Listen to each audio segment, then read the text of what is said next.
नमस्कार मंडळी, मी रीता असल खानदेशी मेजवानी या यूट्यूब चॅनलमध्ये आपले स्वागत आहे।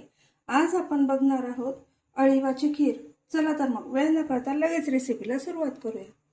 अळीवाच्या खीरीसाठी लागणारे साहित्य इथे मी अळीव घेतले अर्धी वाटी, साखर, कस्टर्ड पावडर, काजू बदाम, इलायची पावडर आणि दूध। चला तर मग रेसिपीला सुरुवात करूया। इथे मी दूध गरम करण्यासाठी ठेवलेलं आहे। मी हे पाऊण लिटर दूध घेतलेलं आहे। आता हे अळीव जे असतात ना, हे कोणाला नाही समजणार तर हे असं मोहरीसारखं असतं। तर हे आपल्याला हे जिथे ड्रायफ्रूट मिळतात ना त्या दुकानात सहज मिळेल।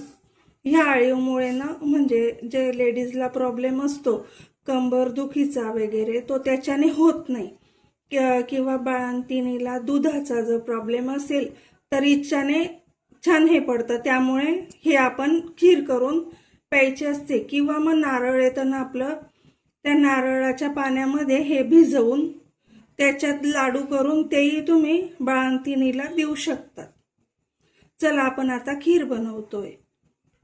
दूध गरम झालंय आपलं,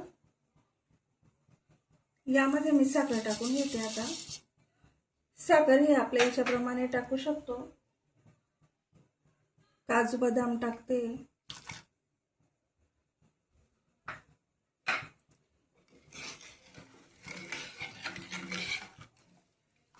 साखर मेल्ट होऊ द्यायची। आणि तुम्ही खीरआधी हे खीर बनवण्याआधी अळीव हे तुम्ही भिजवून ठेवू शकता पाण्यामध्ये, पण मी तुम्हाला दाखवण्यासाठी असेच ठेवले आणि आता हे असंच टाकणार आहे। हे खूप फुलतात। आता हे असंच टाकते मी याच्यामध्ये। तर थोडं दूध आपलं बॉईल उकळी येऊ द्यायची आहे, नंतर मग हे अळीव टाकायचे।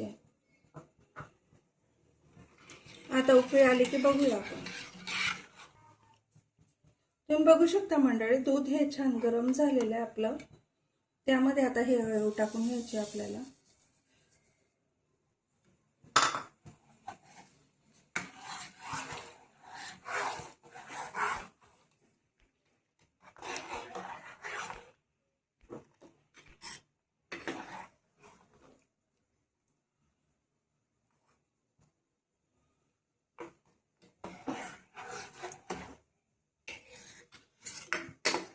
हे तुम्हाला किराणा दुकानावर म्हणजे मिळून जाईल, जिथे लाडूंचा बाजार वगैरे मिळतो ना, म्हणजे सामान मिळतो तिथे। हिवाळ्यामध्ये याला खूप मागणी असते, तर हिवाळ्यामध्ये किंवा असं थंडीच्या ह्याच्यात हे नक्की, आणि लाडूंमध्ये पण याचा वापर करतात।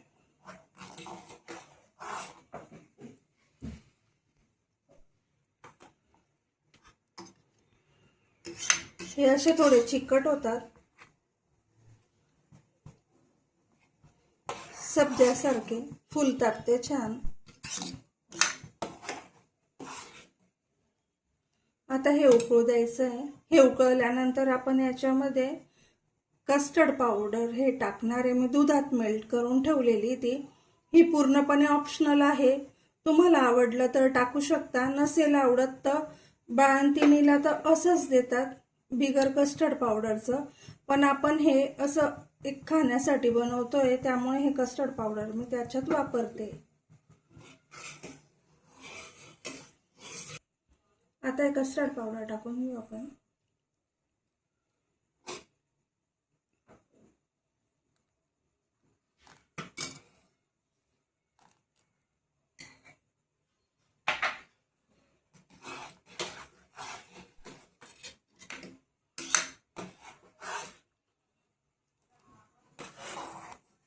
अळीवच्या ज्या गाठी झालेल्या असतात त्या आपल्याला मोडून घ्यायच्या आहे, म्हणजे ते एकमेकाला चिटकतात। हे बघू शकता तुम्ही। एकदम 5 ते 7 मिनिटात, म्हणजे 5च मिनिटात ही खीर तयार होते। दूध छान उकळलं की, आणि अळीव हे भिजलेलेच असतात आपले पहिले, त्यामुळे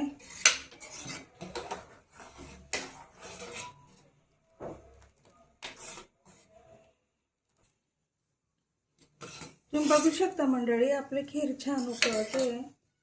अशी एक 5 मिनिटच आपल्याला उकळवायची आहे, आणि तुम्ही म्हणणार हे कसं शिजलं ओळखायचं ग असं, तर याला काही नाही, तुम्ही फुलवलेले असले ना पाण्यामध्ये तर हे फुलतात छान, तर शिजले असं समजून घ्यायचं. तुम्ही बघू शकता की असे छान फुगलेत असं मस्त याच्या दुधामध्ये, तर ती खीर झालेली आहे आपली. आता आपल्याला हिच्यामध्ये इलायची पावडर टाकायची. बघा मी इलायची पावडर टाकते चवीसाठी. आता गॅस बंद करून घ्यायचा आपल्याला आणि आपण सर्व करून घेऊया. मंडळी बघू शकता आपली अळीवची खीर तयार आहे. यात तुम्ही जेव्हा खाणार त्यावेळेस 1 चमचा साजूक तूप वरतून घ्यायचं आहे फक्त. आणि असेच व्हिडिओ तुम्हाला आवडत असतील तर माझ्या अस्सल खानदेशी मेजवानी या यूट्यूब चॅनलला एक सबस्क्राईब, लाईक, शेअर, कमेंट नक्की करा. धन्यवाद.